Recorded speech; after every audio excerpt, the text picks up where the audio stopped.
All right, here we go. Just gonna record, see what I end up with. I'm trying to create a one-person podcast style.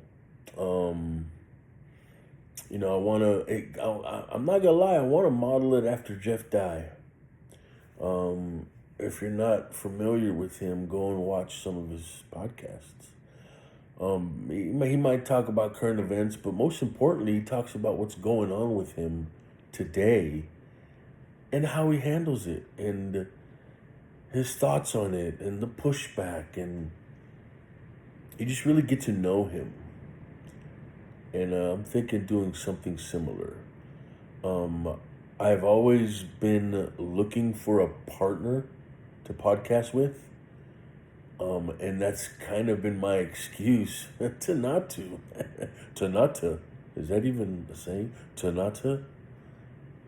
That sounds like Akuna Matata's cousin, Tanata. What a wonderful phrase.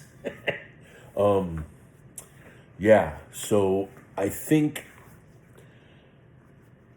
I'm just nervous. Fear. There's some fear behind it. Fear of success. Fear of failure. Um, and come on, it takes a different type of person to stare at a camera lens and go, "Look at me," you know. Um, yeah. So here we are, first episode, just recording. I don't know how long it's gonna be. Um, I'm a little bummed out today. I had an opportunity to work the door at a comedy club tonight. And most of you know I work at a specific comedy club. Well, this club has a sister club across town. And I was asked by the manager to work tonight and work the door.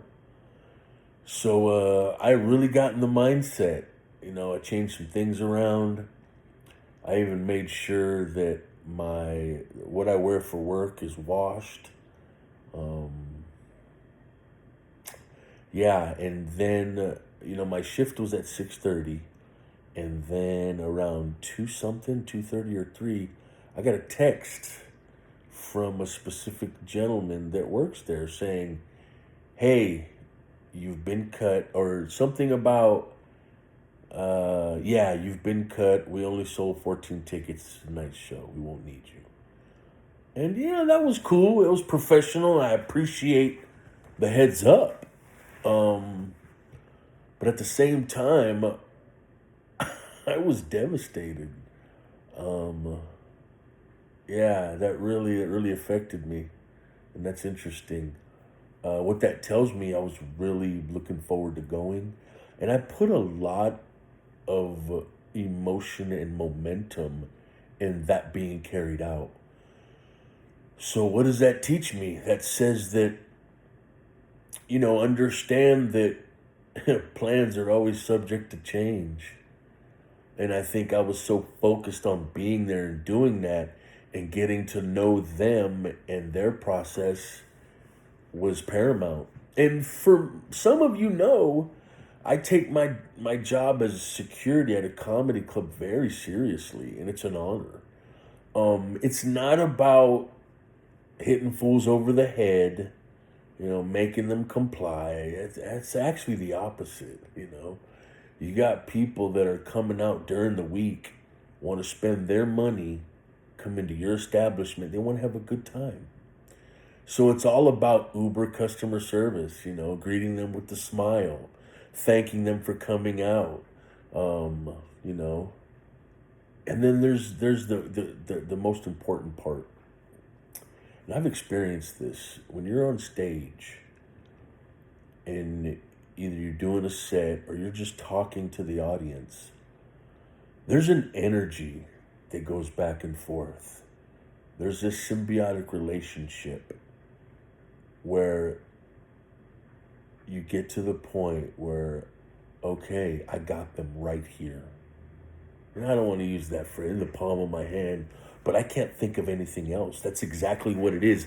And it's not ego. it's a great responsibility that I take seriously. And when that energy goes back and forth, you got engagement, and that's the show. Well, doing security at a comedy club, I get to protect that space. And what would somebody do to harm that space? Being on their phone, being distracting, being on their phone, the brightness. Other people are like, "Hey, what are you doing?" Or taking pictures, being loud, anything that's gonna disrupt that energy. I get to step in and say, "Hey, excuse me, can you put your phone away? If you need it, you can go to the lobby. Thank you." It's all about doing it in a way that's respectful, but getting the point across. Yeah. And, I've been doing it at one comedy club for 3 or 4 months now. And I got asked to bring that to a different club. So that's an honor. And I was, looking forward to see what the culture is like at this other club. I'm still am. But I think the moral of the story is understanding I'm a passionate man. I love what I do and I get engaged. And I think what I need to learn moving forward is understand that, hey, everything's subject to change.